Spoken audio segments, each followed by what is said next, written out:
द्वितीय वार्षिक रज महोत्सव 2024 उपलक्षे वृक्षरोपण। नमस्कार दर्शक बंधु, धनुष एक्सप्रेस को आपन को स्वागत। आसंतु नजर देवा आज खबर उपरे। एर समय कृषि भित्तिक गणपर्व रजर आगमन में सारा ओडिशा पुरठारु पल्ली जाए आज उत्सव। सेहीपरि एरसीमा ब्लॉक अंतर्गत ढिंकिया पंचायत तिलोचनपुर माँ केन्दुलाई पीठ भितर जनापड़ा ठारे माँ केन्दुलाई युव संघर भाई मान प्रचेष्टार रज महोत्सव 2024 पालन करा। आज संध्यारे रज महोत्सव मंच उद्घाटन थिबा बेले चलित वर्ष एक नूतन आशा समाज उन्नति निमंते माँ केन्दुलाई युवक संघर उद्यम IOSCL पक्षरु एक वृक्षरोपण कार्यक्रम करा जायथिला। एथिरे पारादीप IOSCL सुबुधि सार अभय चांदपुर IIC राजकिशोर बेहेरा एवं ढिंकिया पंचायत सरपंच किशोर कुमार परिडा समेत माँ केन्दुलाई युवक संघर समस्त सदस्य माने मिसी वृक्षरोपण करने सहित समाजर किपरि दिनकु दिन तापमात्रा बढ़ी चली गछ काटिबा द्वारा आज एपरी समस्या सृष्टि होईछि एवं आपण माने समस्या सचेतन हुंतु, निज निज बाड़ी बगीचारे गछ लगांतु एवं आपणक अंचल प्रतिवर्ष वृक्षरोपण करांतु। आमे माने सहयोग करिबु बोली सुबुधि सार प्रकाश करी वृक्ष ही जीवन कहिथिले एवं एपरी कार्य पई माँ केन्दुलाई युव संघ को एवं तिलोचनपुर ग्रामर मुरबी भाई मानक धन्यवाद जणाइछन्ति। ब्यूरो रिपोर्ट धनुष एक्सप्रेस। मो ना सूर्यकांत पंडा, तिलोचनपुर ढिंकिया पंचायत। आमर यहाँ हूँ द्वितीय वार्षिक रज महोत्सव। रज महोत्सव तो गोटे आमर ओडिया मानकर गोटे बड़ पर्व, गणपर्व कहुए। आम भाईचारा गोटे खुशी लहरी आसे 5 दिन समस्त घरे। से गछ भी आम जीवन में नितांत आवश्यक। आजिका डेट्रे देखु जंगल तो कटा हो, गछ खूब कम लगुच कारण सबू जिन डेभलपमेंट है गचर दिनकू दिन गछ लगे कमी जाऊँ। किंतु मोर गोटे कथा जे समस्ते गोटे गोटे गछ निहाती जीवन में लगातु।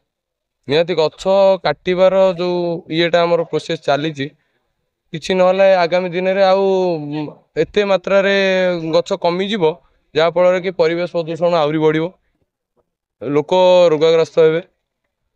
तेणु मोर समस्त गोटे अनुरोध, समस्त गोटे गोटे गछ जीवन में निहाती गोटे गछ लगातु। आम कमिटर आम जब बसी रज महोत्सव कमिटी आम गोटे समस्त गोटे भल चिंताधार गोटे समाज गोटे वार्ता जाऊ जे समस्ते आमको देखी किसी गोटे भल काम करूँ। आम यहाँ को निहाती गोटे भल काम भाविक पदक्षेप नहीं। आगामी दिन में आम चेष्टा करूँ निहाती आहरी अधिक अधिक गछ केमती लगे तार कार्यक्रम करूँ। निश्चिंत हाथक नबू, समस्त को कहबू, समस्त आमको सहयोग करेंगे। मैं सुरेंद्र राउत, घर तिलोचनपुर ढिंकिया पंचायत। आज गोटे बढ़िया रज महोत्सव उपलक्षे आज प्रथम आरंभ होता रजर गोटे भल कम करागला। आमर ये वृक्षरोपण कले आईसोल तरफ बहुत भल भल गछ भल भल लोक नहीं आमर IS थे, सरपंच ढिंकिया सरपंच थे, सबू मुरी मैंने रही आ माँ मैंने रही आज गोटे बढ़िया इतिहास भल दिन में भल कम गोटे करागला। आम बहुत खुशी अच्छु ग्रामवासी। एमती कम हेल्ले आम परिवेश भल रईसोल आम समस्ते खुशी रही। यही कम गुड़ाक आम दरकार होता, यही कमटा आरंभ होती। ये कम आगामी हेल्ले बहुत खुशी रही। तिलोचनपुर ढिंकिया ग्राम पंचायत आम कहीचु आईसोल कतिपय आसते आ बहुत गछ आम नदी साइड लगे रोड कराऊँ, रोड साइड लगे। आम तो अनुरोध करुचु ये गोटे करूँ, सुंदर आम परिवेश हम। ये रज महोत्सव पिलांकर सहयोग जहाँ कमिटी माँ केन्दुलाई कमिटी बहुत परिश्रम कर भल भल कार्यक्रम आनी वर्ष। बहुत माँ मैंने मुरे मैंने पिला माने खुशी रे रहिबे, भल रहिबो। हम बहुत खुशी अच्छु।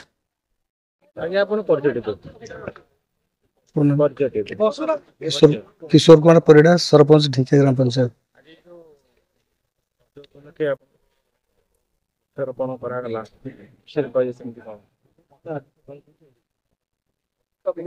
आमर द्वितीय वार्षिक रज महोत्सव। से रज महोत्सव उपलक्षे आज आमर आईसोल तरफ एक वृक्षरोपण कार्यक्रम करा जायछि। से कार्यक्रम रे आमर स्थानीय IIC अभिचांदपुर IIC एवं आमर माँ केन्दुलाई युवक परिषद संघ तरफ आमर आईसोल CSR सुबोधि सार एवं ढिंकिया ग्रामर समस्त मुरबी एवं तिलोचनपुर ग्रामर मुरबी एवं माँ माने युवा बंधु माने ସମସ୍ତଙ୍କ ଉପସ୍ଥିତିରେ ଆଜି ବୃକ୍ଷରୋପଣ କରାଯାଇଛି। ଏହି ରଜ ମହୋତ୍ସବ 5 ଦିନ ଧରି ପାଳନ କରାଯିବ। 17 ତାରିଖରେ ଉଦଯାପନ ଦିବସ। ଆଉ ଏଠି ସମସ୍ତ ପ୍ରକାର ଉପକରଣ ଯେଉଁ ଆମର ଖେଳ ହଉ, ଦୋଳି ହଉ କି ବିଭିନ୍ନ ପ୍ରକାର ସାଜସଜ୍ଜା କରାଯାଇଛି। ଆଉ ସାଂସ୍କୃତିକ କାର୍ଯ୍ୟକ୍ରମ ବି ରଖାଯାଇଛି। ପ୍ରତି ସନ୍ଧ୍ୟାରେ ସାଂସ୍କୃତିକ କାର୍ଯ୍ୟକ୍ରମ ବି ରଖାଯାଇଛି। କେତେ ଗଛ ଆଜି ଲାଗିଲା? କୋଉ କୋଉ ସ୍ଥାନରେ ଗଛ ସବୁ ଲାଗିଲା? ଗଛ ଏ ଯେଉଁ ମା ଖେନ୍ଦୁଳେଇ ପୀଠରେ ଆଜି ଗଛ ପ୍ରାୟ 100ରୁ 200 ଗଛ ଲାଗିଛି। ଆଉ ବିଭିନ୍ନ ପ୍ରକାର ଗଛ ଲାଗିଛି। ଆମ୍ବ, ପଣସ, ଜାମୁଡାଳ, ନଡ଼ିଆ, ଗୁଆ ବିଭିନ୍ନ ପ୍ରକାର ଗଛ ଲାଗିଛି। ଆଗାମୀ ଦିନରେ କଣ ଲକ୍ଷ୍ୟ ଅଛି ଆଉ ସବୁ କେମିତି କଣ? ଆଗାମୀ ଦିନରେ ଲକ୍ଷ୍ୟ ଅଛି ପରିବେଶକୁ କେମିତି ସୁନ୍ଦର କରାଯିବ ଏବଂ ପଞ୍ଚାୟତ ଏବଂ ଗ୍ରାମର ପରିବେଶ କେମିତି ସୁନ୍ଦର ରଖାଯିବ। ବର୍ତ୍ତମାନ ଯେଉଁ ପ୍ରକାର ଗଛ ଜଙ୍ଗଲ କାଟ ମାନେ କଟା ଯାଉଛି, ପାଖରେ ଆମର ଏଠି ପ୍ଲାଣ୍ଟ ଏରିଆ ଜଙ୍ଗଲର ବର୍ତ୍ତମାନ ଯେଉଁ ଲୁପ୍ତ ହେଉଛି, ତେଣୁ ଆମେ ଗ୍ରାମାଞ୍ଚଳରେ ବା ପଞ୍ଚାୟତବାସୀ ଚାହୁଁଛୁ ଆମେ ଆମର ଗାଁରେ ଯେଉଁ ଗ୍ରାମ୍ୟ ଜଙ୍ଗଲ ସୃଷ୍ଟି କରିବା ପାଇଁ ଆମର ନିଷ୍ପତ୍ତି ନେଇଛୁ।